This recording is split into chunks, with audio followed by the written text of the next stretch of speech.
Hi, I'm Iris. At my sister's anniversary celebration, I was carrying drink trays when my brother-in-law snapped his fingers at me like I was hired help. "Iris, be useful and get us more champagne," he announced to the entire crowd.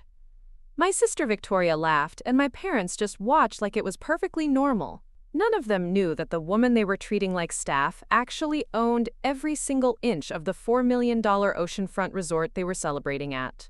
So I set down the tray, walked to the microphone, and said 7 words that turned their perfect evening into absolute chaos. Before we jump back in, tell us where you're tuning in from, and if this story touches you, make sure you're subscribed, because tomorrow, I've saved something extra special for you. But the humiliation wasn't even the worst part. The worst part was realizing that my own family had been comfortable treating me as invisible for so long that they forgot I was ever anything more. The first thing that hit me wasn't the salty ocean breeze or the sound of waves crashing against the cliffs below. It was the laughter. Rich, confident laughter that bounced off the glass walls of the oceanview pavilion like it owned the place. Which, ironically, it didn't. I did. I stood at the edge of the marble terrace, balancing a silver tray of champagne flutes, watching my sister Victoria hold court in the center of the room. She wore an emerald silk dress that probably cost more than most people's rent.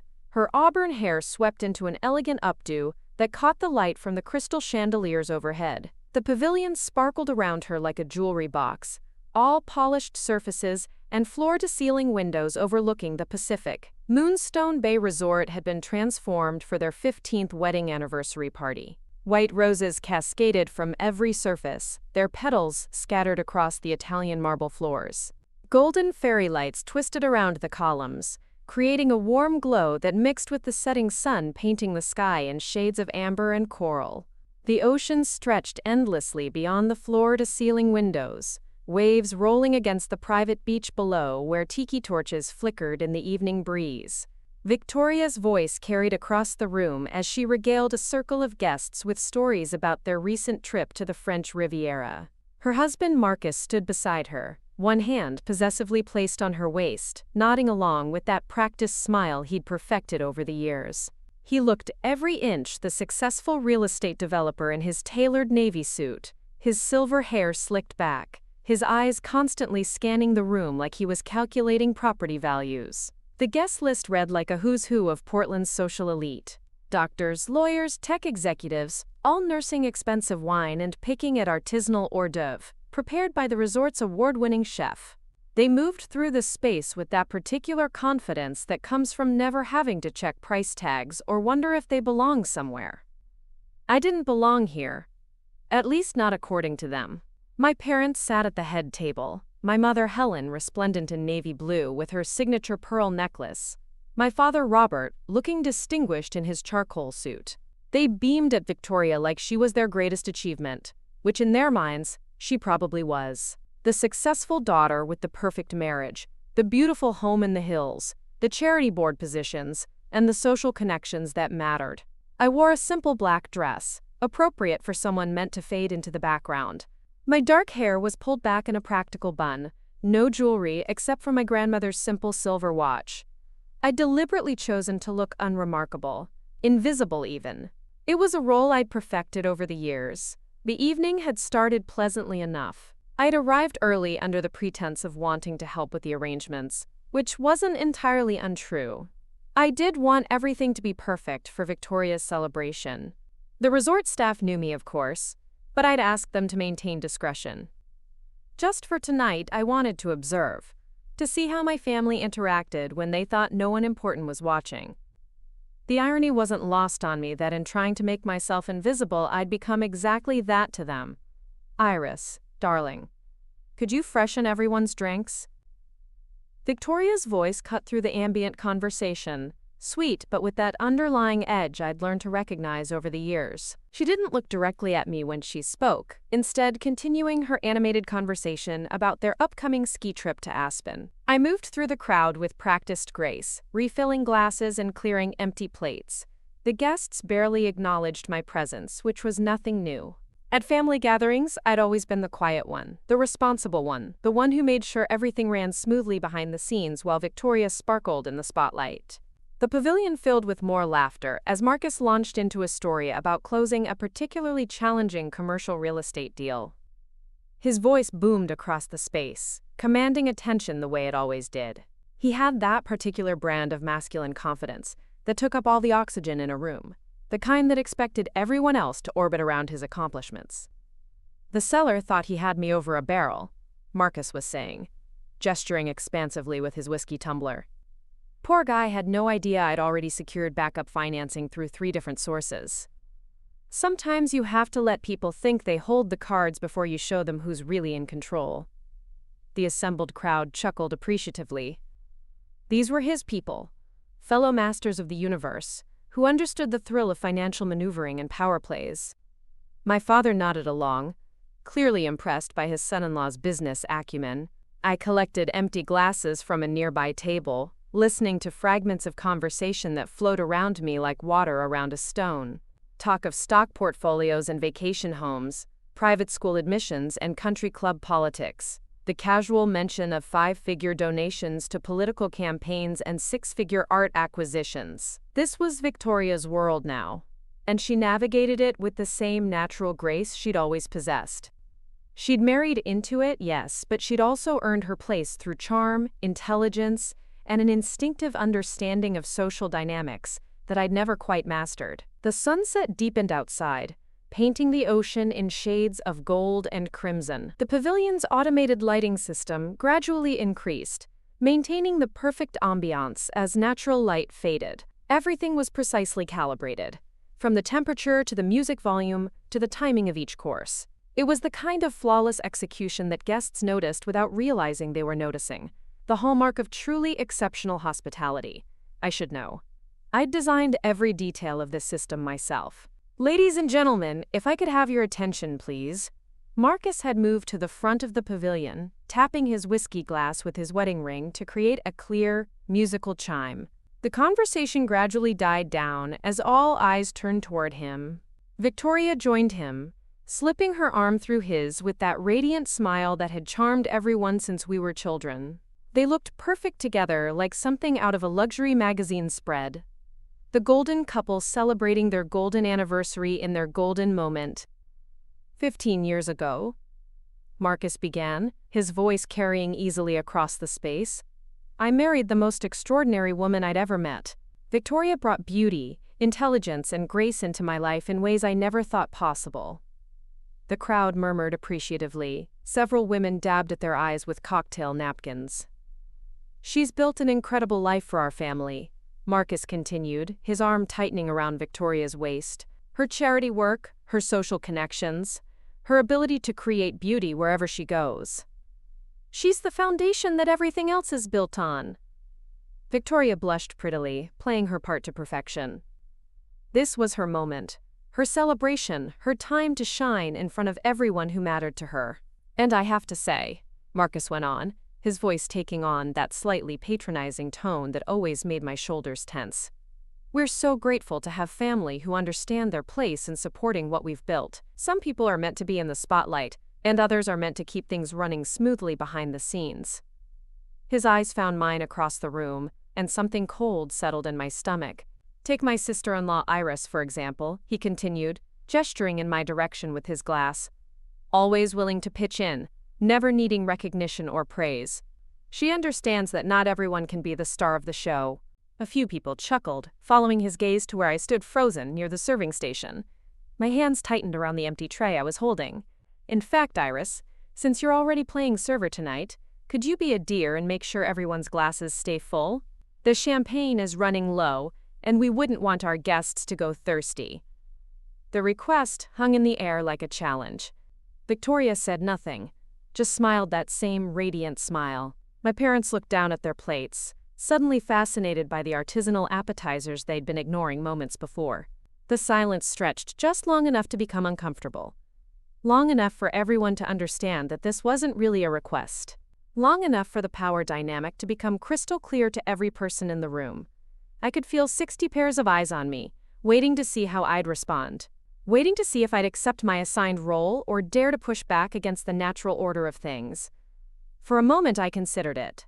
It would be so easy to just smile, nod, and disappear into the kitchen to fetch more champagne. To maintain the peace, keep the celebration flowing smoothly, let Victoria have her perfect evening without any uncomfortable disruptions. That's what the old Iris would have done. The Iris who spent decades making herself small so other people could feel big. The Iris who prioritized family harmony over her own dignity, who convinced herself that invisible contributions were somehow more noble than visible recognition. But as I stood there holding that empty tray, surrounded by luxury that I had created but could never claim, something inside me finally snapped. I set the tray down on the nearest table with a soft clink that somehow seemed to echo in the sudden quiet. Then I walked, slowly and deliberately, toward the small stage area where a microphone stood waiting for the evening's planned toasts and speeches. Iris? Victoria's voice carried a note of warning, the first time she'd looked directly at me all evening. I reached for the microphone, my fingers surprisingly steady, as I lifted it from its stand. The sound system carried the soft rustle of fabric and the whisper of my breathing to every corner of the pavilion. Preparing and narrating this story took us a lot of time, so if you are enjoying it, subscribe to our channel. It means a lot to us. Now back to the story. Before anyone goes looking for more champagne, I said, my voice calm and clear, I think there's something you should all know. The crowd shifted uneasily. Marcus stepped forward, his jaw tight with barely controlled irritation. This is my resort. The words fell into absolute silence. No clink of glasses, no rustle of fabric, no whisper of conversation. Even the ocean seemed to pause in its endless rhythm against the cliffs below. Every inch of Moonstone Bay Resort, from the marble floors you're standing on to the private beach where you watched the sunset, belongs to me. The champagne you're drinking, the food you're eating, the staff who've been serving you all evening, they all answer to me. Victoria's face had gone pale beneath her carefully applied makeup. Marcus looked like he'd been punched in the stomach. I own this $4 million property, the 120 rooms, the 3 restaurants, the spa, the conference facilities, and the 30-acre grounds you drove through to get here. Every reservation, every event, every dollar of revenue that flows through this place comes through me. My mother's hand had flown to her throat, her pearls catching the light as she struggled to process what she was hearing. My father sat frozen, his fork suspended halfway between his plate and his mouth. So when you ask me to fetch more champagne at my own resort, at a party I'm hosting for free on my own property, using my own staff and resources, I continued, my voice never wavering, I think we need to have a conversation about who exactly understands their place. The microphone trembled slightly in my hand, but my voice remained steady. Around the pavilion, 60 faces stared back at me in various stages of shock, confusion, and dawning realization. Marcus was the first to find his voice. That's impossible, he sputtered, his face flushing red above his perfectly knotted tie. You work at that little bed and breakfast in Clearwater Bay. You've never had this kind of money. Victoria stepped forward, her composure cracking for the first time all evening. Iris, what are you talking about? Is this some kind of joke? I looked at my sister, really looked at her, and saw not the confident socialite who'd been holding court moments before, but the uncertain girl who'd always needed to be the center of attention, who'd always needed everyone else to be smaller so she could feel big. No joke, I said quietly. Just the truth you never bothered to learn, because you never thought I was worth knowing. The ocean breeze stirred the fairy lights outside, casting dancing shadows across the marble floor. Somewhere in the distance, I could hear the gentle sound of water lapping against the private dock where the resort's collection of kayaks and paddleboards waited for tomorrow's guests. This place, this beautiful, successful, profitable resort that had been my life's work for the past 8 years, suddenly felt very quiet despite being filled with people. The silence stretched on, thick with shock and disbelief, until finally someone in the back of the crowd whispered loud enough for everyone to hear, "Holy shit, she's serious." And just like that, everything changed. The memory hit me like a rogue wave as I stood there watching their stunned faces. Suddenly I was 17 again, standing in the cramped office behind the front desk of the Driftwood Lodge, My grandmother's weathered hands teaching me how to balance the books by lamplight, because we couldn't afford to keep all the lights on after 10 o'clock. Clearwater Bay had been dying then, a forgotten coastal town where the paint peeled off century-old buildings and the main street had more empty storefronts than occupied ones. The Driftwood Lodge was my grandmother Eleanor's last stand against bankruptcy, a 12-room bed and breakfast that had been in our family for 3 generations but barely broke even most months. I remember the night she sat me down at that scarred wooden desk, her arthritis-gnarled fingers pointing to columns of numbers that never seemed to add up the way we needed them to. The lodge smelled like lavender cleaning supplies, and the faint mustiness that crept in during the rainy season, no matter how hard we scrubbed. Eleanor Caldwell was barely 5 feet tall, but she commanded every room she entered with a quiet authority that had nothing to do with volume and everything to do with competence. She'd run the Driftwood Lodge single-handedly after my grandfather died, raising 2 daughters while keeping a business afloat in an economy that had forgotten small coastal towns existed. The hospitality business isn't about beds and breakfast, Iris? She told me that night, her voice soft but firm in the yellow glow of the desk lamp. It's about making people feel like they matter, like they've found something they didn't even know they were looking for. She showed me how to read guests beyond their reservation cards, how to anticipate needs they hadn't voiced, how to create experiences that lingered in memory long after checkout. Mrs. Chen always wanted extra towels but was too polite to ask. Mr. Rodriguez preferred his coffee black but would accept cream if offered. The newlyweds in room 7 needed privacy but also wanted to feel welcomed. I soaked up every lesson like parched ground absorbing rain. While Victoria spent her high school years at cheerleading practice and homecoming committees, I learned about occupancy rates and profit margins, about the delicate dance between genuine warmth and professional boundaries. The lodge barely survived those years. Some months we ate rice and beans for weeks so we could afford fresh linens for the guests. Eleanor never let the struggle show to outsiders, but I saw the worry lines deepening around her eyes, the way she counted and recounted the till every night, like prayer beads. Victoria would visit occasionally, usually when she needed something. She'd breeze in with her Portland State University stories, her sorority adventures, her plans for a marketing career that would take her far from the smell of salt air and the sound of creaking floorboards. "I don't know how you stand it here," she said one summer evening, wrinkling her nose at the faded wallpaper in the lobby. "It's so small, so limiting. Don't you want more than this?" I did want more, but not the way she meant it.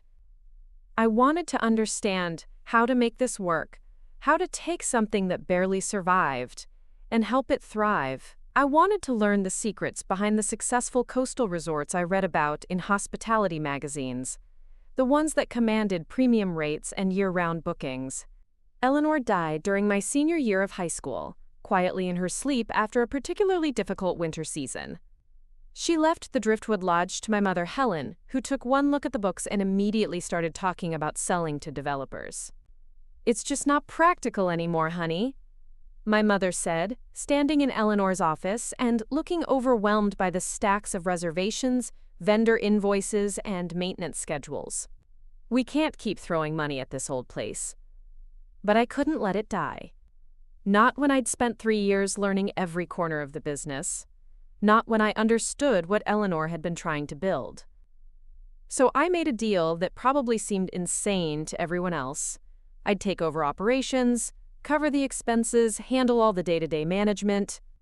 In exchange, I'd get 51% ownership when I turned 25, with the option to buy out the family's remaining share over time.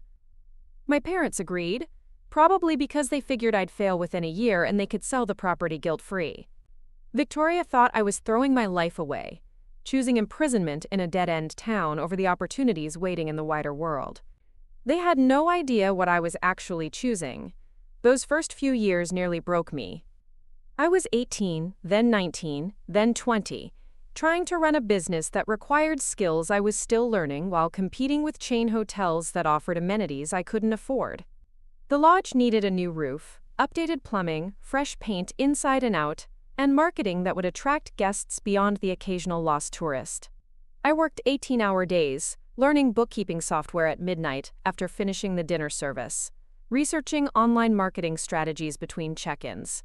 teaching myself basic maintenance because we couldn't afford to call professionals for every creaking board and leaking faucet. The breakthrough came when I realized that trying to compete with larger hotels was exactly the wrong strategy. Instead of fighting our limitations, I needed to embrace them. The Driftwood Lodge's small size wasn't a weakness. It was an intimacy that bigger places couldn't replicate. Our location in forgotten Clearwater Bay wasn't a disadvantage. It was an escape from the crowded tourist destinations everyone else was targeting. I started focusing on guests who wanted authentic coastal experiences, rather than resort amenities. Writers looking for quiet retreats, couples celebrating anniversaries away from crowds, families who wanted to feel like they'd discovered a hidden gem. I partnered with local fishing guides, arranged private tide pool tours, worked with the town's struggling restaurants to create dinner packages that showcased the best of our tiny culinary scene. Slowly, gradually, the numbers started changing. Occupancy rates climbed from 30% to 50% to 70%. Guest reviews shifted from polite but forgettable to enthusiastic recommendations. Travel bloggers discovered us and wrote features about Oregon's best-kept secret. By the time I turned 23, the Driftwood Lodge was turning a genuine profit for the first time in decades. The waiting list for summer reservations stretched 3 months in advance. Food and Wine magazine included us in a roundup of coastal gems worth the drive. My family noticed, of course, but in that peculiar way that families sometimes do when success comes from unexpected directions. My parents were proud but puzzled, like they'd watched a houseplant suddenly bloom into something magnificent but couldn't quite understand how it had happened. "You've done such a nice job with grandmother's little place," my mother would say at family dinners, her tone suggesting that running a successful bed and breakfast was roughly equivalent to keeping a particularly challenging houseplant alive. Victoria's praise carried a similar undertone. "It's so cute how you've made something out of that old lodge. It's perfect for you, being so good with details and staying behind the scenes." They meant well, I think, but their encouragement always felt like a pat on the head for a child who'd successfully completed a moderately challenging puzzle. They saw the Driftwood Lodge as quaint, charming, appropriately small-scale for someone like me who wasn't quite ambitious enough for bigger things. They had no idea that I'd been quietly studying every aspect of the hospitality industry, reading case studies of successful resort transformations, taking online courses in business management and customer experience design. They didn't know about the notebook I kept, filled with ideas for expansion, renovation plans, marketing strategies that could work on a larger scale. The opportunity came when Moonstone Bay went up for sale. The property had been a failed resort development, a grandiose project started by developers who'd run out of money halfway through construction. 40 acres of pristine coastline sat abandoned, dotted with half-finished buildings and overgrown landscaping, while lawyers and creditors fought over who owned what. I'd driven past it countless times over the years, always slowing down to peer through the chain-link fence at what could have been. The location was spectacular, perched on cliffs overlooking a protected cove with private beach access and panoramic ocean views. The bones of the architecture were solid, even elegant, designed by someone who understood how buildings should frame rather than fight the natural landscape. When the bankruptcy court finally ordered the property to auction, I knew I had to try. The bidding was set for a Tuesday morning in October, gray and drizzly, with a minimum opening bid of $2.8 million. I'd managed to secure financing based on the Driftwood Lodge's success and my own business plan, but I knew I'd be competing against developers with much deeper pockets and established track records. I wore my best suit, a navy blazer and skirt that I'd bought for the one business conference I'd managed to attend, and carried a folder thick with financial projections, architectural plans, and market analysis. I felt like David approaching Goliath, armed with spreadsheets instead of stones. The auction took place in a sterile conference room at the courthouse, fluorescent lights buzzing overhead, while a dozen potential bidders sized each other up over bad coffee and stale pastries. Most of them looked like they belonged there, men in expensive suits with teams of lawyers and calculators, women with designer handbags and confident postures that spoke of previous victories in similar battles. I sat in the back row, trying to look more confident than I felt, listening to fragments of conversation about development potential and profit margins. Someone mentioned turning the property into luxury condominiums. Another bidder talked about dividing the land for vacation home lots. Nobody mentioned hospitality. When the bidding started, I stayed quiet through the first few rounds, watching the price climb from 2.8 million to 3.2 to 3.6. 2 bidders dropped out, then 3, then 4, until only 5 remained in contention. At 4.1 million, my heart was hammering so hard I worried other people could hear it. This was already beyond what I'd planned to spend, pushing into territory where success would require everything going exactly right for several years running. At 4.3 million, 2 more bidders shook their heads and stepped back. I was down to competing with a development company from Portland and a real estate investment group from Seattle. The Portland developer bid 4.4 million. The Seattle group countered with 4.5. Both bids came fast, automatic, like they were still in comfortable territory with room to maneuver. The auctioneer looked around the room. "Do I hear 4.6 million?" I raised my hand before I could talk myself out of it. Both remaining bidders turned to stare at me, probably wondering where this unknown woman in the back row had found the courage to insert herself into their high-stakes game.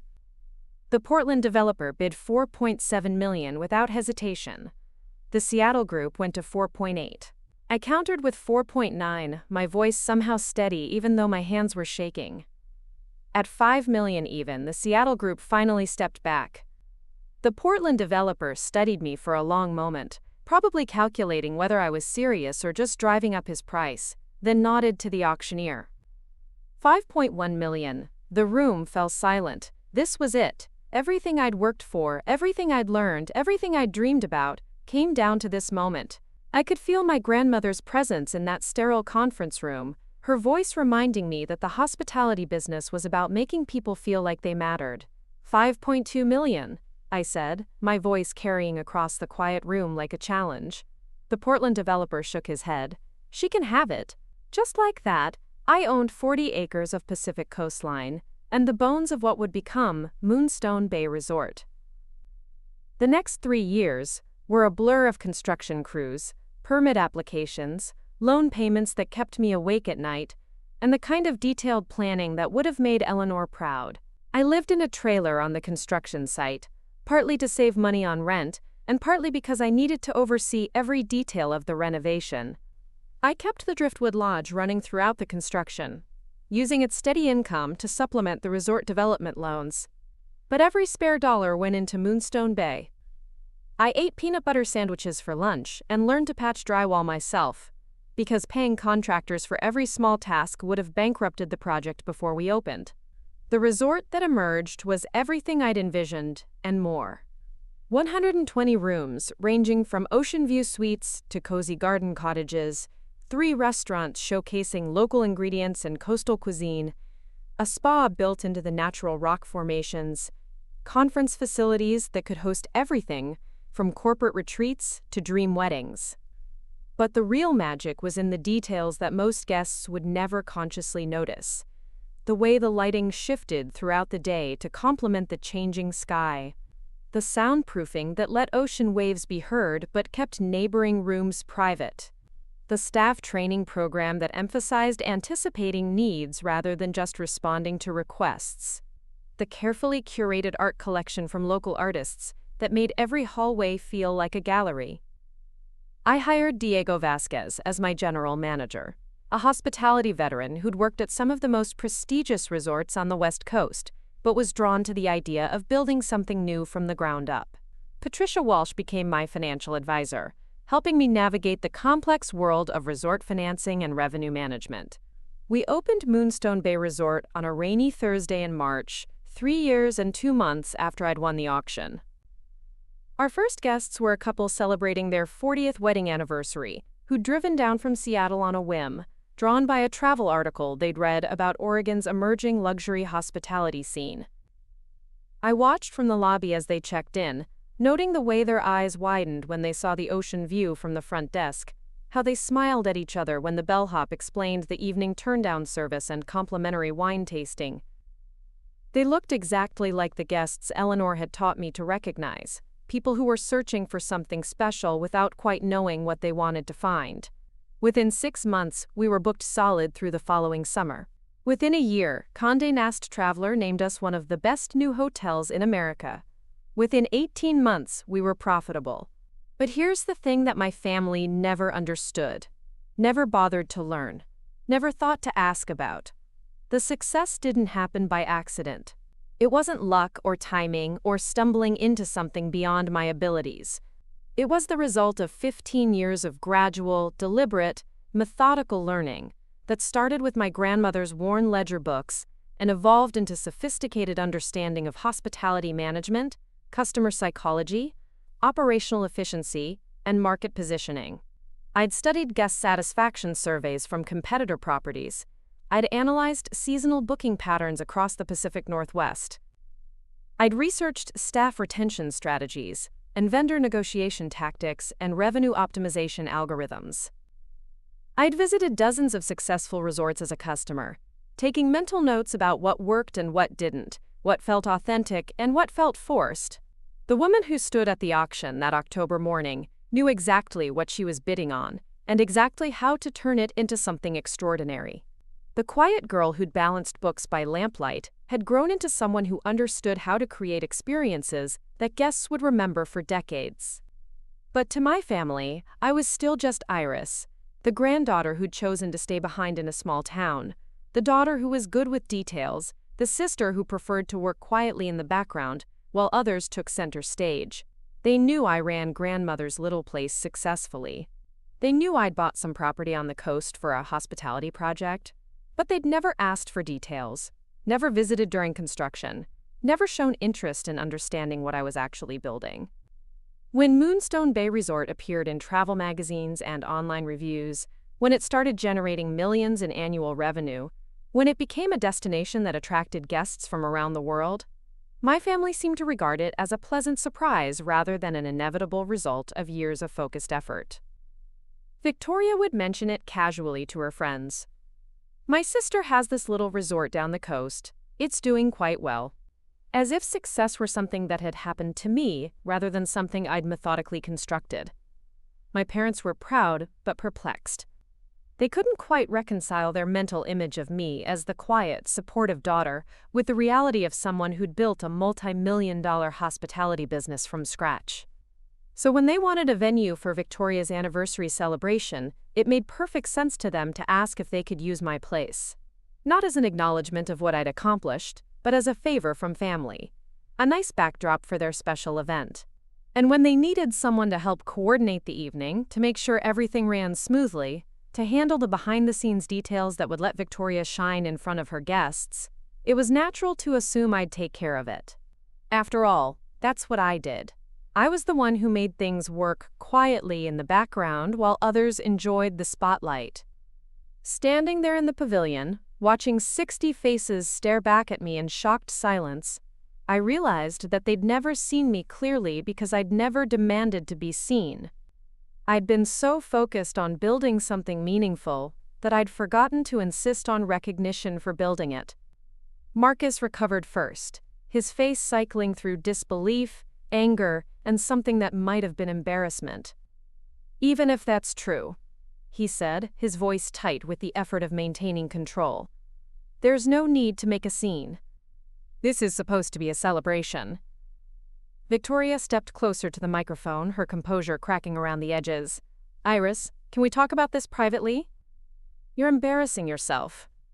But I wasn't embarrassed anymore. I was finally fully awake. The ocean stretched endlessly beyond the pavilion windows, dark waves reflecting the lights of my resort like scattered diamonds.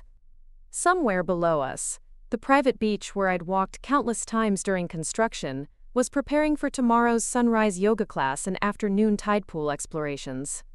This place, this beautiful manifestation of everything Eleanor had taught me about hospitality and everything I'd learned about turning dreams into reality, suddenly felt like home in a way it never had before.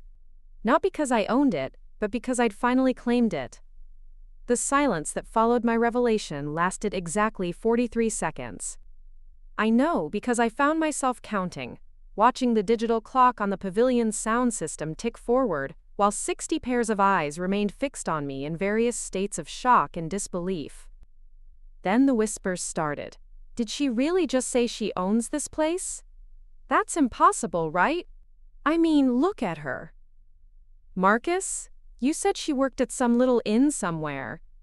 I could see the exact moment when doubt began creeping into their certainty. The way Marcus's confident posture shifted slightly, his shoulders drawing back in that defensive stance men adopt when they realize they might have miscalculated. The way Victoria's perfectly applied smile flickered at the edges like a candle flame in wind, but it was my father's reaction that cut deepest. Robert Caldwell sat frozen at the head table, his fork still suspended halfway to his mouth, wearing the expression of someone trying to solve a puzzle with half the pieces missing. Not surprise, exactly. More like the slow, creeping realization that he'd been looking at something familiar from the wrong angle for years. Iris? My mother finally managed, her voice carefully controlled in that way she'd perfected for handling social emergencies. Honey, I think there might be some confusion here. Helen Caldwell had built a career in real estate on her ability to smooth over awkward situations, to find diplomatic solutions to problems that threatened to disrupt carefully maintained social equilibrium. She was deployed now like emergency reinforcement, trying to contain what she clearly viewed as a potential catastrophe. Why don't we step outside and discuss this privately? She continued, rising from her chair with practiced grace.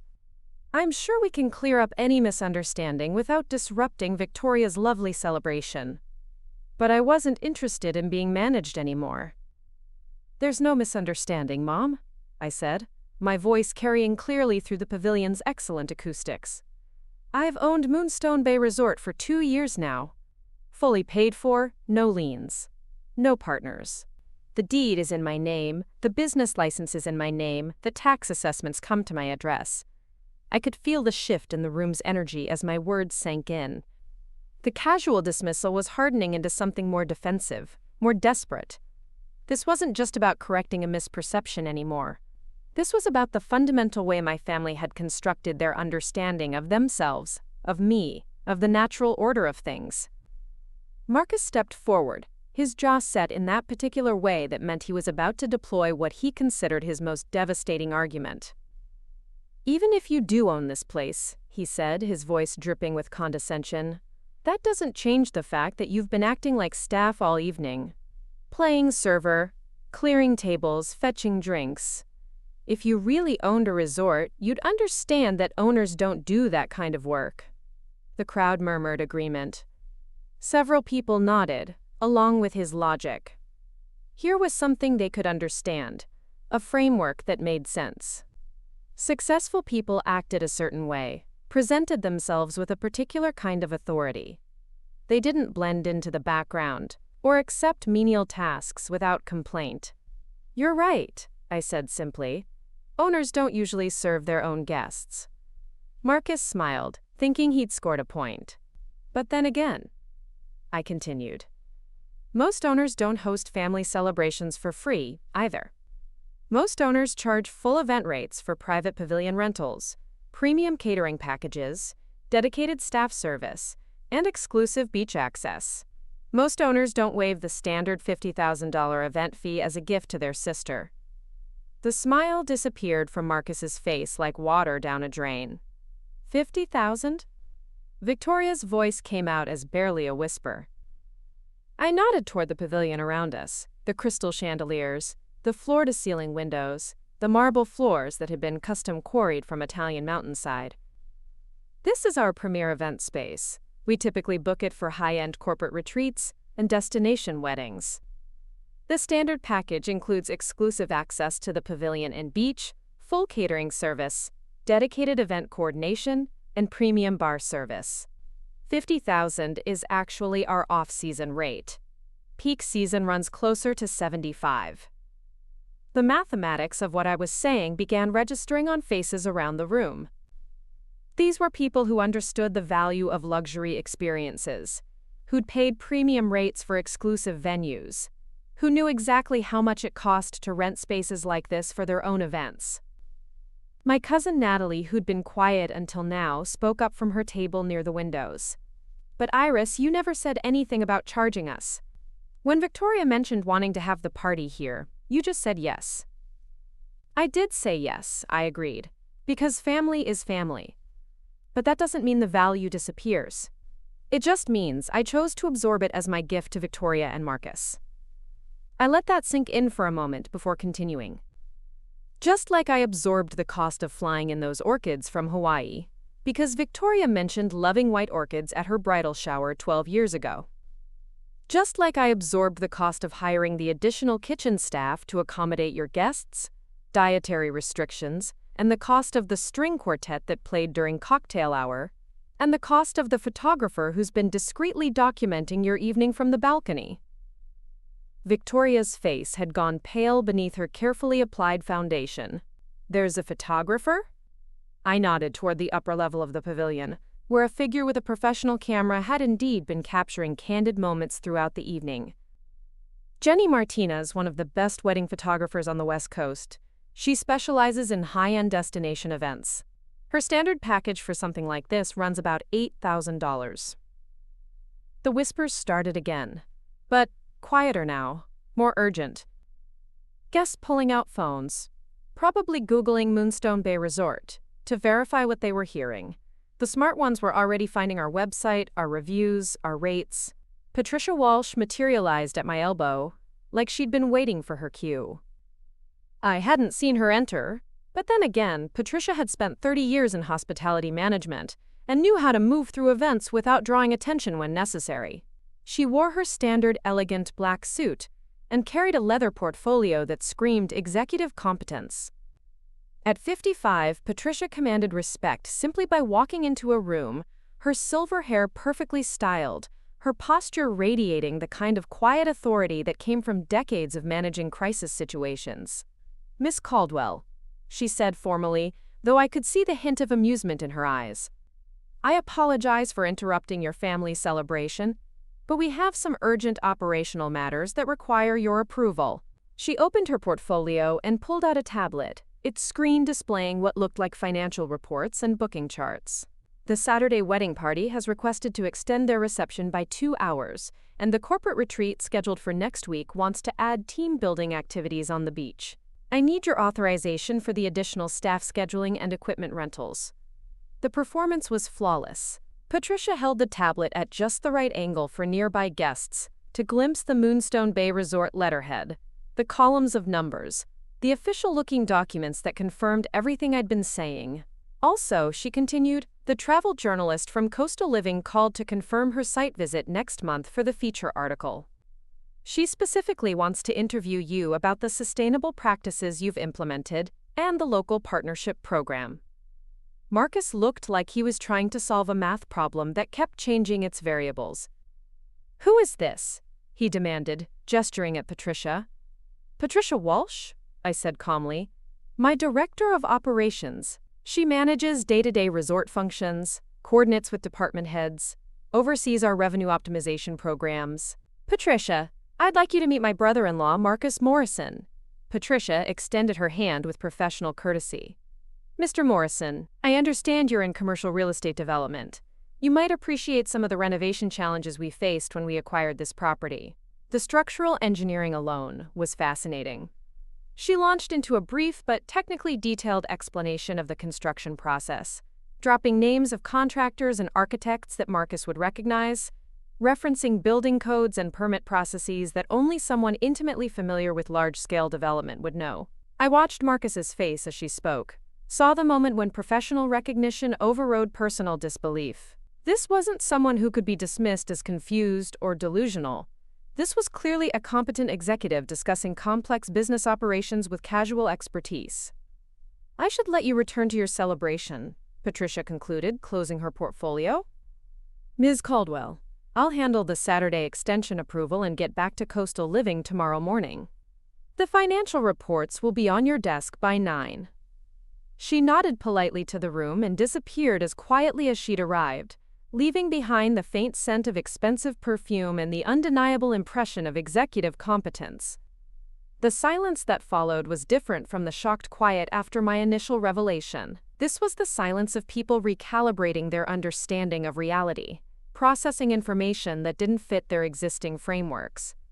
Victoria found her voice first. "Iris, I don't understand. When did all this happen?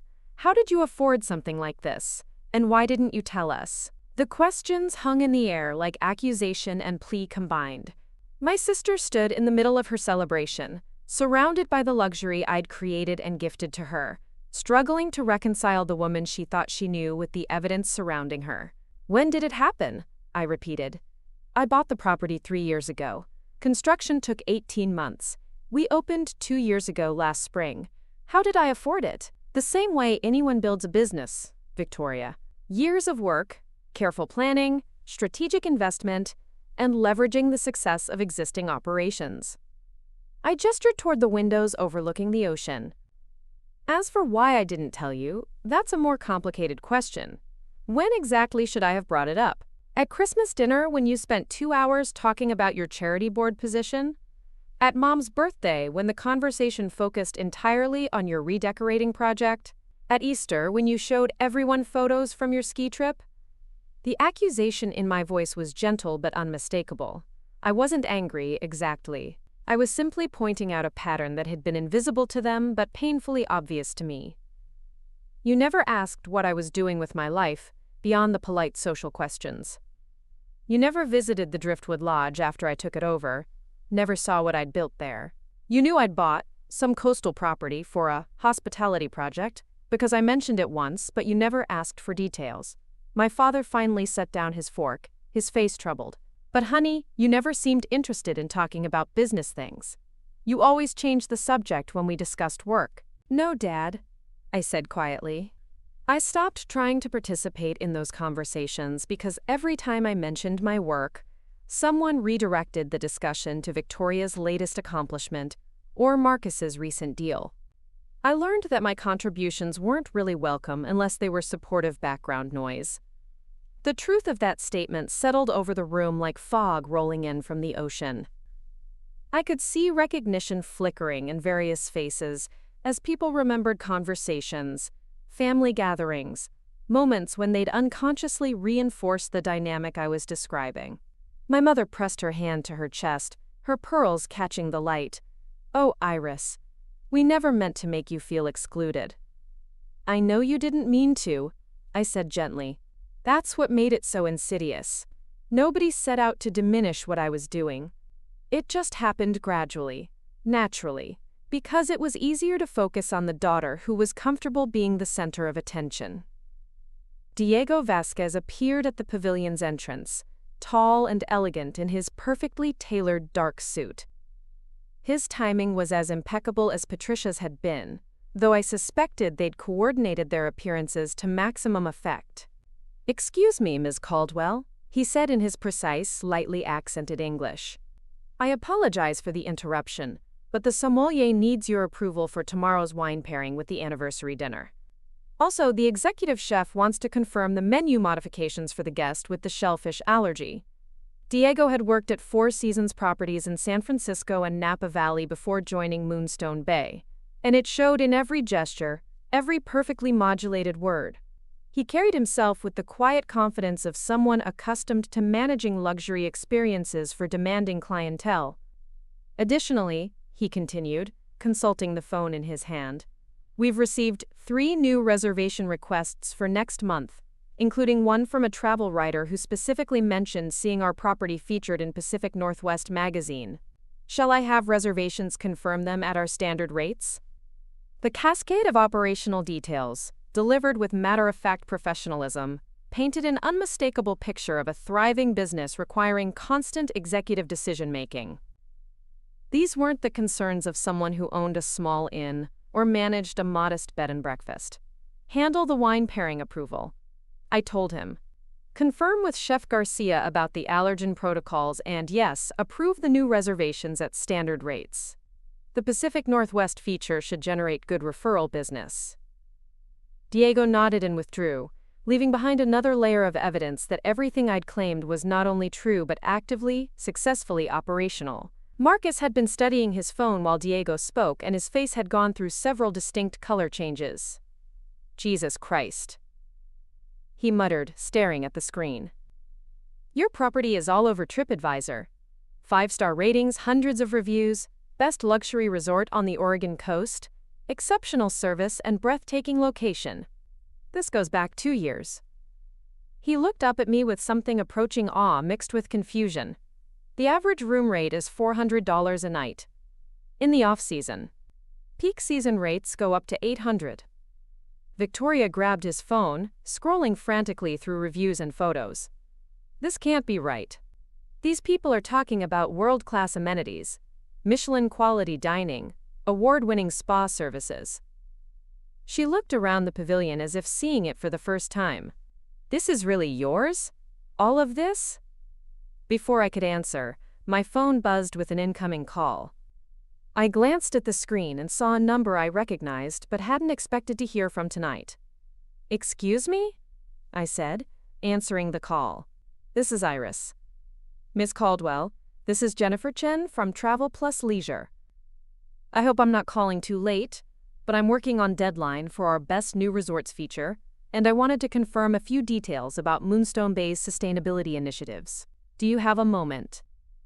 I could feel the room's attention focusing on my conversation, everyone straining to hear both sides of what was clearly a professional call from a major travel publication. Of course, Jennifer. What specific aspects of our environmental program did you want to discuss? Particularly the partnership with local organic farms for your restaurant sourcing, and the renewable energy systems you've installed.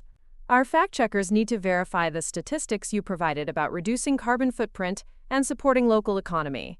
I spent 5 minutes discussing solar panel efficiency, locally sourced ingredients percentages, and employee hiring practices that prioritized community residents. It was exactly the kind of detailed, knowledgeable conversation that hotel owners have with travel journalists, covering topics that couldn't be faked or improvised. When I hung up, the pavilion was completely silent. Travel plus leisure? Victoria's voice was barely above a whisper. They're featuring us in their annual Best New Resorts issue, I said simply. Should be published next month. It's excellent exposure for the property. My father stood up slowly, his movements careful like someone recovering from a dizzy spell. Iris, I think I need to sit down and have a conversation with you. A real conversation. About all of this. But before I could respond, Marcus stepped forward, his face flushed with embarrassment and what might have been anger. Even if all this is true, he said, his voice rising, it doesn't excuse the way you handled tonight. Humiliating Victoria in front of all her friends, making us look like fools. You could have said something privately instead of turning our celebration into your moment of revenge. The accusation hung in the air like a challenge, and I realized we'd reached the heart of it. This wasn't really about ownership or success or family dynamics. This was about power, and who got to wield it, and what happened when someone refused to stay in their assigned role. I looked at Marcus, then at Victoria, then at my parents, and finally let my gaze sweep across the room full of guests who'd witnessed every moment of this uncomfortable revelation. You're absolutely right, I said calmly. I could have handled this privately. I could have pulled you aside before the evening started and explained the situation. I could have quietly corrected the assumptions and moved on with the celebration. I paused, letting that acknowledgement settle. But here's what you don't understand, Marcus. This isn't revenge. This is education. The word education seemed to hit the room like a physical force. I watched as understanding dawned on various faces, the realization that this moment wasn't spontaneous anger or hurt feelings, but something far more deliberate and considered. Marcus's face darkened. Education? You think we need to be taught some kind of lesson? I think, I said carefully, that tonight revealed something important about how this family operates. Something that needed to be addressed openly instead of continuing to fester in silence. I walked slowly around the pavilion's perimeter, my footsteps echoing softly against the marble floor. Through the floor-to-ceiling windows, the ocean stretched endlessly under the star-filled sky, waves catching moonlight like scattered sequins. For the past 8 years, I've been building something extraordinary. Not just a business, but a legacy. A place that employs 47 local residents, supports 12 local suppliers, generates over $6 million in annual revenue, and has been recognized by every major travel publication on the West Coast. The numbers hung in the air, precise and undeniable.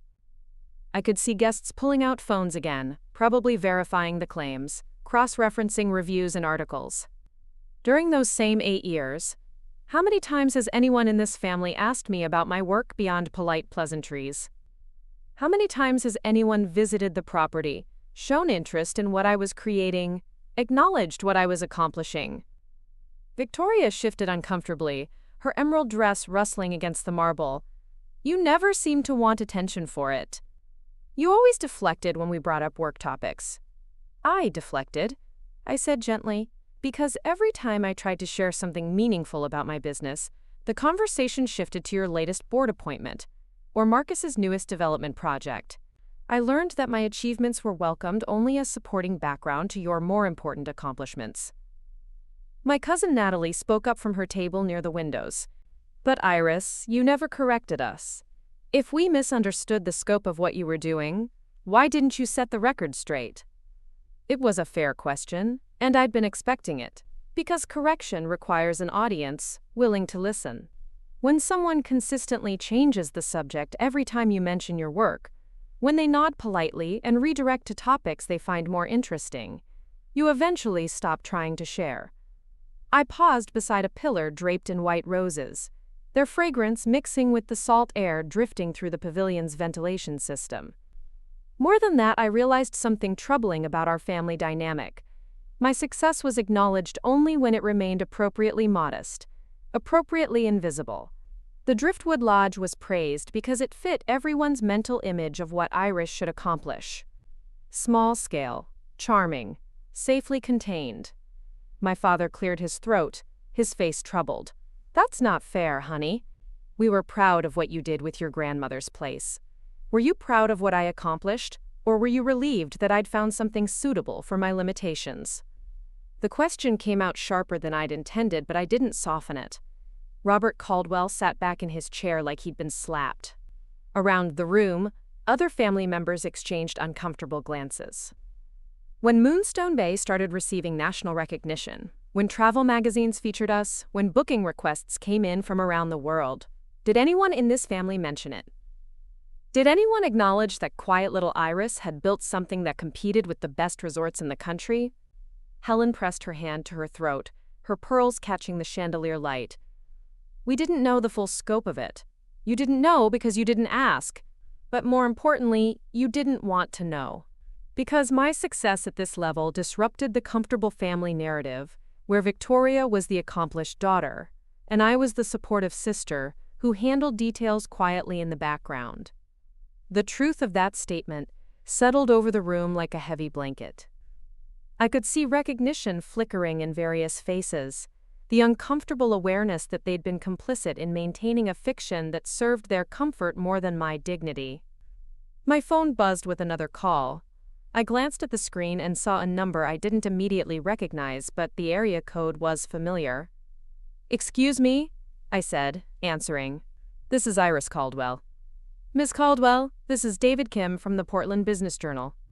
I hope I'm not calling too late, but we're working on tomorrow's edition and wanted to get a quote from you about the Economic Impact Award announcement." I felt a flutter of excitement mixed with perfect timing. "Of course, David. What specific aspects did you want me to comment on?" "The State Tourism Board's recognition of Moonstone Bay as Oregon's top contributor to coastal economic development this year. The press release mentioned your property generated over $2 million in local economic activity and created 63 indirect jobs in the surrounding communities." The conversation continued for several minutes, with David asking detailed questions about sustainable tourism practices, local hiring initiatives, and plans for expansion. It was clearly a substantive business interview, the kind conducted with executives whose operations have measurable community impact. When I hung up, the silence in the pavilion was profound. "Economic Impact Award?" Victoria's voice was barely audible. The State Tourism Board announced it this afternoon, I said simply. Recognition for properties that demonstrate measurable, positive impact on local communities. The ceremony is next month in Salem. Marcus stared at me like I was speaking a foreign language.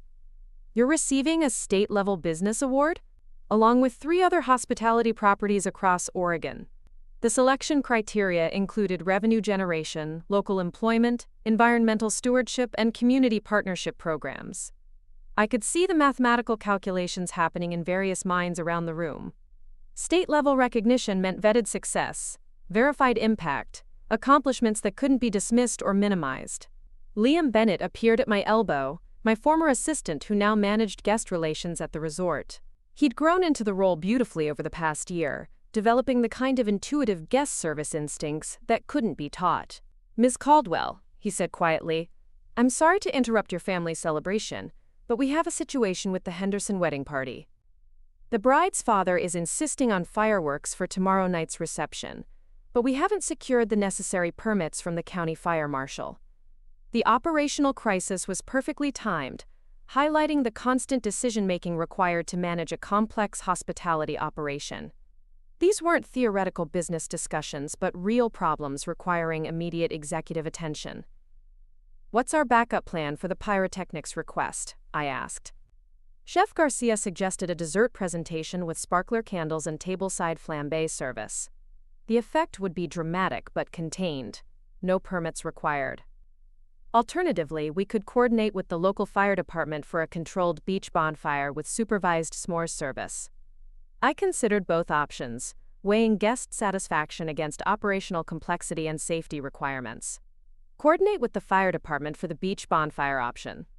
It fits better with our coastal theme and creates a more interactive experience for the wedding party. Also, have the kitchen prepare their signature flambe dessert service as a surprise addition. Liam nodded and withdrew, but not before the exchange had demonstrated another layer of operational sophistication that went far beyond managing a simple inn or bed and breakfast. Victoria was staring at me with an expression I couldn't quite read. When did you become this person? She asked quietly. I've always been this person, I replied.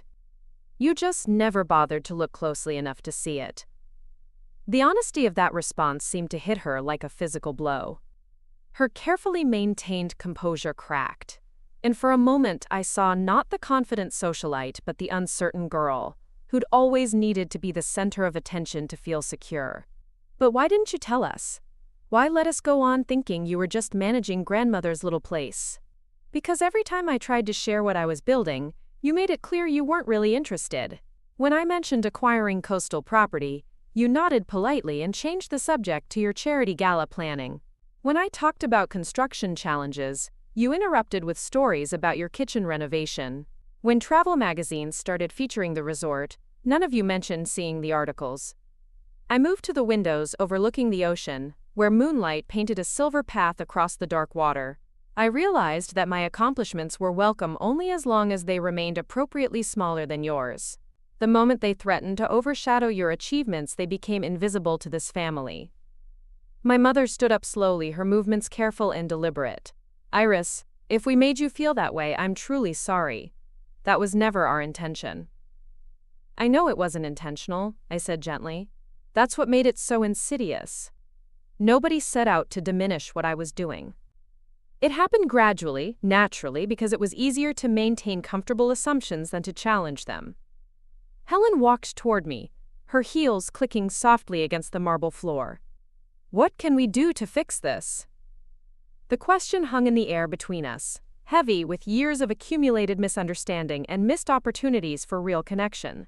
I don't think this is something that gets fixed with a conversation, I said carefully. This is about fundamental patterns in how we relate to each other, how we assign value and recognition, how we support each other's success. Marcus stepped forward, his face flushed with what looked like a combination of embarrassment and anger. So what are you saying? That we're all terrible people who deliberately held you back? I'm saying that we're a family that got comfortable with a dynamic that served some of us better than others. And tonight, when you asked me to serve drinks at my own resort, that dynamic finally broke. The truth of it settled over the room like fog rolling in from the ocean. I could see understanding dawning in various faces. The uncomfortable recognition that the evening's events hadn't happened in isolation, but were the inevitable result of years of accumulated dismissal. Diego returned to the pavilion entrance, his timing once again impeccable. "Ms. Caldwell, I apologize for another interruption, but the wine distributor is on the phone about tomorrow's delivery. They want to confirm the vintage selection for the anniversary dinner, and the sommelier needs your approval for the pairing adjustments." The cascade of operational details continued to paint a picture of active, complex business management. These weren't the concerns of someone who owned a simple property, but of an executive managing multiple departments and service levels. "Tell the sommelier to proceed with the recommended pairings," I said, "and confirm with the distributor that we want the 2018 vintage for the anniversary dinner." The guests specifically requested wines from their wedding year. As Diego withdrew, I noticed several guests had been quietly using their phones to research the resort, probably cross-referencing everything they'd heard with online reviews and industry recognition. A woman I didn't recognize approached from one of the back tables. "Excuse me, Ms. Caldwell, I'm Sarah Chen, Marcus's business partner. I hope you don't mind my asking, but did you handle the resort development project yourself, or did you work with a hospitality management company?" The question was clearly designed to determine whether I was the actual architect of the resort's success or simply a figurehead for professional management. "I managed the entire development process personally," I replied. "From the initial property acquisition and financing, through construction oversight, staff hiring, operational system design, and marketing strategy. I worked with consultants and specialists in various areas, but the vision and execution were mine." Sarah nodded slowly, her expression shifting from skepticism to professional respect. "The integration of sustainable practices with luxury amenities is particularly impressive. That's not easy to achieve without compromising either environmental goals or guest experience. It required careful planning and significant upfront investment." I agreed. "But the long-term benefits in both operational efficiency and market positioning have been substantial." The conversation continued for several minutes, covering technical aspects of hospitality management that could only be discussed knowledgeably by someone with deep operational experience. Sarah was clearly testing my expertise, and I could see her growing recognition that I wasn't just an owner who'd purchased a successful business, but someone who'd built it from the ground up. When she returned to her table, the expression on Marcus's face had changed. His business partner's obvious respect for my accomplishments had forced him to recalibrate his understanding of what he was witnessing. "Iris," he said quietly, "I think I owe you an apology." The words seemed to surprise him as much as they surprised me. Marcus Morrison wasn't someone who apologized easily or often, and certainly not in public settings where it might be perceived as weakness. "Not just for tonight," he continued, "but for years of not taking you seriously.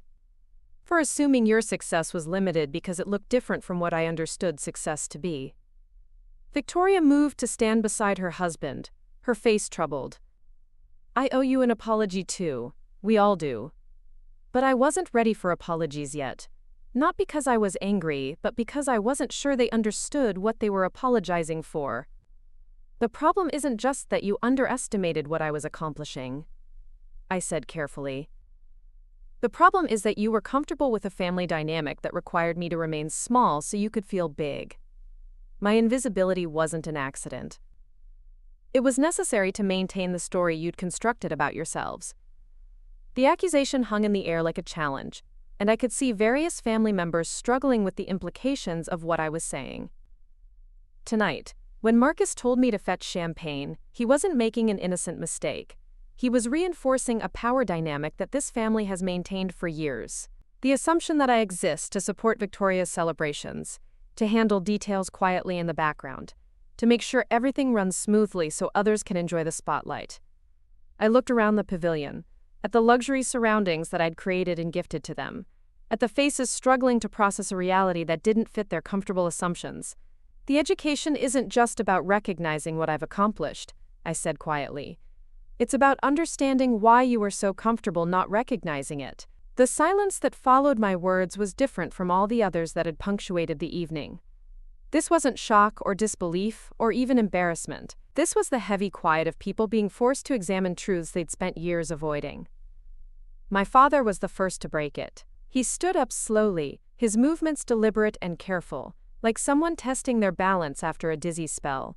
Robert Caldwell had always prided himself on being a fair man, someone who treated people with respect regardless of their station in life. But fairness, I was realizing, wasn't the same thing as awareness. "Iris," he said, his voice rougher than usual, "I need to ask you something, and I need you to be completely honest with me." I waited, watching his face work through emotions I couldn't quite identify. "When you were growing up, when you were working so hard at your grandmother's place, when you were building all of this," he gestured around the pavilion, "did you ever feel like we didn't see you?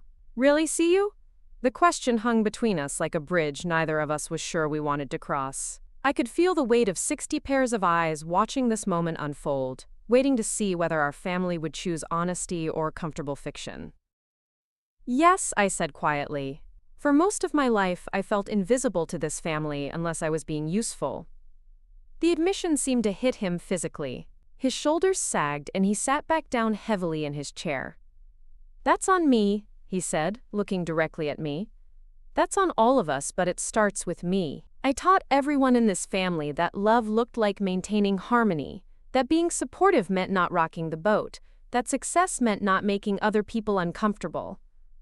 Helen reached for his hand across the table, her own face crumpled with recognition. "We turned you into our emotional infrastructure," she said softly. "The person who made everything work smoothly so the rest of us could shine." The metaphor was more accurate than she probably realized. Infrastructure was essential, but invisible, noticed only when it failed, appreciated only in its absence. I'd spent decades being the foundation that everyone else built their lives on, never questioning whether foundations deserved recognition too. Victoria moved toward me, her emerald dress rustling against the marble floor. Up close, I could see that her perfect makeup couldn't quite hide the tears threatening to spill over her carefully applied mascara. "Iris, I don't know how to fix this," she said, her voice breaking slightly. "I don't know how to undo 30 years of taking you for granted." "You can't undo it," I said gently, "but you can choose to do better going forward." "How? What does that look like?" I considered the question carefully. This wasn't about grand gestures or dramatic reversals. It was about the small, consistent choices that built relationships over time. It looks like asking real questions about my life and actually listening to the answers. It looks like visiting the resort not as a favor to family, but because you're genuinely interested in what I've built. It looks like mentioning my accomplishments at social gatherings instead of treating them like family secrets. I paused, watching her process what I was saying. But mostly it looks like seeing me as a complete person instead of a supporting character in your story. The words seemed to resonate not just with Victoria but with several other family members. I could see recognition dawning in various faces, the uncomfortable realization that they'd all been guilty of the same fundamental mistake. Marcus stepped forward, his face flushed with what looked like a combination of shame and determination. "Iris, I need to say something publicly, in front of everyone here." He turned to address the assembled guests, his voice carrying clearly across the pavilion. "Tonight I made a mistake that revealed something ugly about my character. I assumed that someone's value could be measured by their visibility, that success looked like the kind of flashy accomplishments I understood and respected. I treated my sister-in-law like hired help because I couldn't imagine that quiet competence might be masking extraordinary achievement." The confession was clearly difficult for him, his usual confidence stripped away to reveal something more vulnerable underneath. Iris Caldwell built something magnificent while I was busy congratulating myself on deals that don't hold a candle to what she's accomplished. She gifted us an evening worth more than most people spend on their cars, and I repaid that generosity by treating her like she was invisible. He looked directly at me. "I don't deserve your forgiveness, but I'm asking for the chance to earn your respect going forward." The apology was more substantial than I'd expected, more honest about the fundamental problem than most people would have been comfortable admitting publicly. But I still wasn't ready to let anyone off the hook easily. "Marcus," I said quietly, "the question isn't whether you deserve forgiveness. The question is whether you understand why your behavior tonight was so harmful." He nodded slowly. "Because it wasn't an isolated incident. It was the culmination of years of dismissing you, of assuming your contributions were less valuable than they actually were. And, more than that?" He thought for a moment, his face working through the implications, because it revealed that I was comfortable with a family dynamic that required you to stay small so the rest of us could feel important. The understanding in his voice was genuine, and I felt something tight in my chest begin to loosen. This wasn't just performative apology, it was actual recognition of the systemic nature of the problem. My phone buzzed with yet another call, but this time I recognized the number immediately. Caroline Reed, my attorney, who wouldn't be calling at this hour unless something significant had happened. "Excuse me," I said, answering the call. "Caroline, what's going on?" "Iris, I'm sorry to call so late, but I wanted you to know immediately. The Coastal Development Board just approved your application for the Marine Sanctuary Partnership. You're now the official hospitality sponsor for the new Protected Waters designation." The news hit me like a wave of pure joy. I'd been working on the Marine Sanctuary proposal for over a year, coordinating with environmental groups, marine biologists, and state agencies to establish protected status for the waters surrounding Moonstone Bay. "That's incredible news," I said, trying to keep my voice level despite the excitement coursing through me. "When does the partnership officially begin?" "January 1st, but they want to schedule the announcement ceremony for next month. The governor's office specifically requested that you speak at the event about sustainable tourism practices and environmental stewardship." The conversation continued for several more minutes, covering details about the partnership, the speaking engagement, and the media coverage that would accompany the announcement. It was clearly a major professional accomplishment, the kind of recognition that elevated both the resort and its owner to a new level of industry leadership. When I hung up, the silence in the pavilion was different yet again. This wasn't shock or shame or uncomfortable recognition. This was something approaching awe. "The governor's office?" Victoria whispered. I nodded, still processing the magnitude of what Caroline had told me. "The Marine Sanctuary Partnership is something I've been developing for over a year. It establishes protected status for the waters around the resort while creating sustainable tourism opportunities that support marine conservation. And they want you to speak at the official announcement ceremony?" Along with the director of the State Environmental Agency and the marine biology professor who led the scientific assessment. It's recognition that sustainable hospitality can be a tool for environmental protection rather than environmental destruction. The implications of this latest development seemed to overwhelm several family members. This wasn't just business success or even industry recognition. This was government-level acknowledgement of expertise and leadership that extended far beyond the hospitality sector. Diego appeared once more at the pavilion entrance, but this time his usually composed demeanor showed hints of excitement barely contained by professional decorum. "Ms. Caldwell, forgive the interruption, but the staff wanted you to know that the Portland Tribune's photographer just arrived. They're here to shoot the feature spread about the Marine Sanctuary Partnership announcement." I blinked in surprise. Tonight? I wasn't expecting them until next week. Apparently the story got moved up for tomorrow's Sunday edition. They specifically requested shots of you in the resort's signature spaces, including the pavilion and the clifftop terrace. The timing was almost impossibly perfect, as if the universe had decided to provide one final piece of evidence about the scope and significance of what I'd built. "Tell them I'll be available in 20 minutes, I said. "Have housekeeping refresh the pavilion lighting, and ask the kitchen to prepare a selection of our signature appetizers for the photo shoot." As Diego withdrew, I turned back to face my family and their guests. The photographer's arrival had added yet another layer to the evening's revelations, proof that my professional achievements extended beyond anything they'd imagined. "A Portland Tribune feature story?" my mother asked weakly. "About the environmental partnership, yes. It's part of their ongoing coverage of sustainable business practices in Oregon. The resort has been featured in several similar articles over the past year." I could see the mental recalibration happening in real time as people processed this latest information. The quiet sister who managed grandmother's little inn had somehow become someone worthy of major newspaper features and government recognition. Natalie stood up from her table near the windows, her face troubled but determined.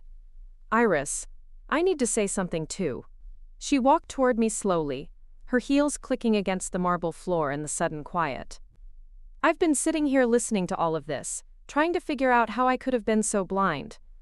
But the truth is, I wasn't blind. I saw what you were accomplishing. I read the articles when they came out. I knew about the awards and the recognition. Her honesty surprised me. Natalie had always been the family member most likely to notice things others missed, most sensitive to undercurrents in group dynamics. But I didn't say anything, because it was easier to go along with everyone else's assumptions. It was easier to let you remain invisible than to challenge the family narrative that made everyone else comfortable.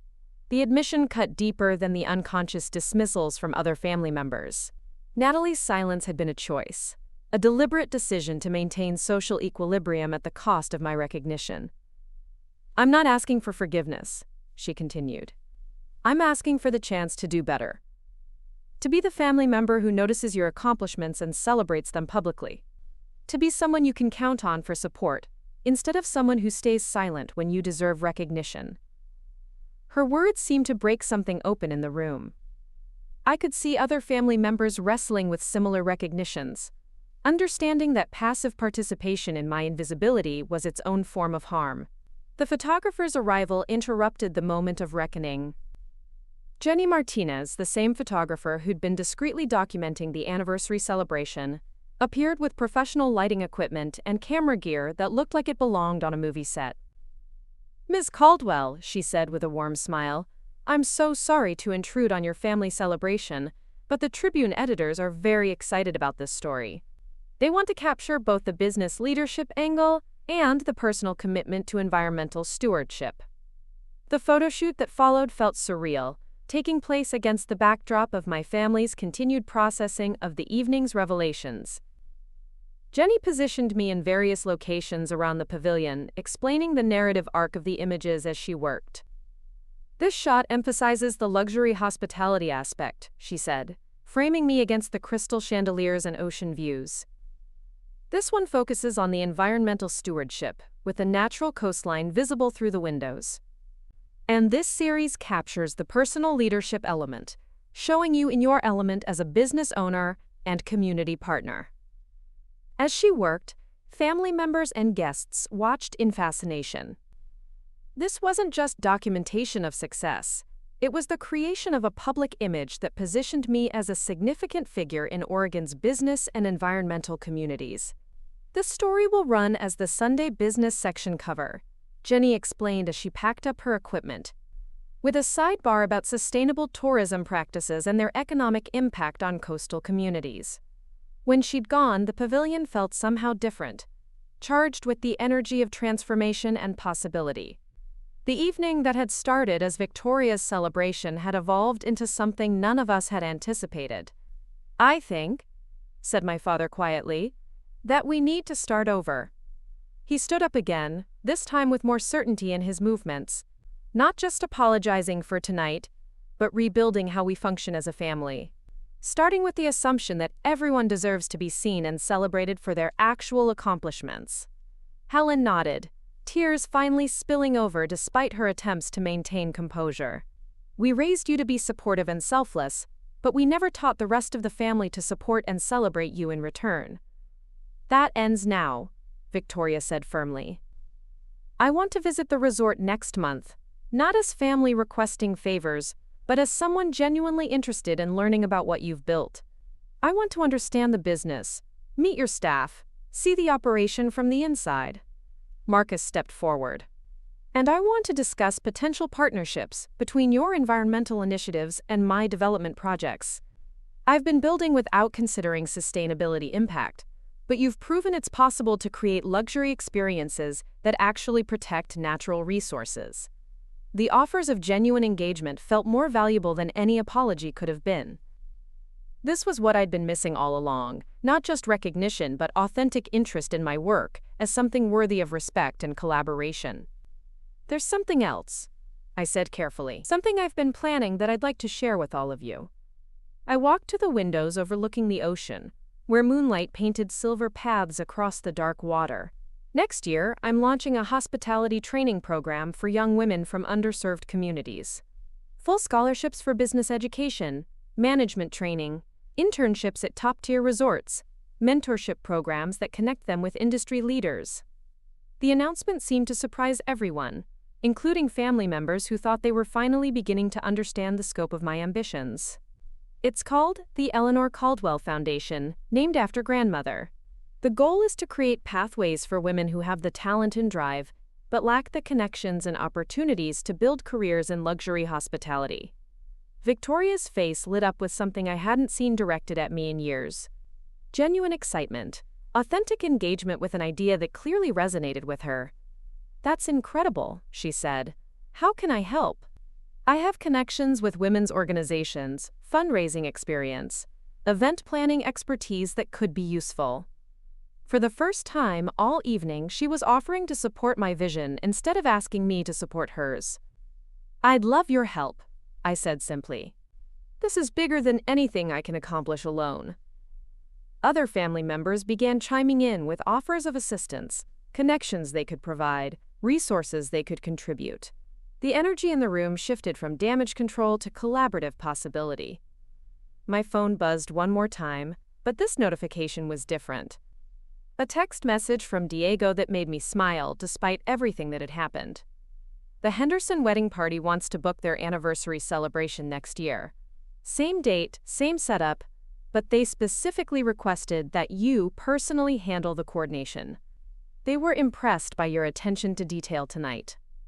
I looked around the pavilion one more time, taking in the faces of family members who were finally seeing me clearly. The luxury surroundings I'd created through years of focused effort, the ocean stretching endlessly beyond windows that framed possibility rather than limitation. "You know what?"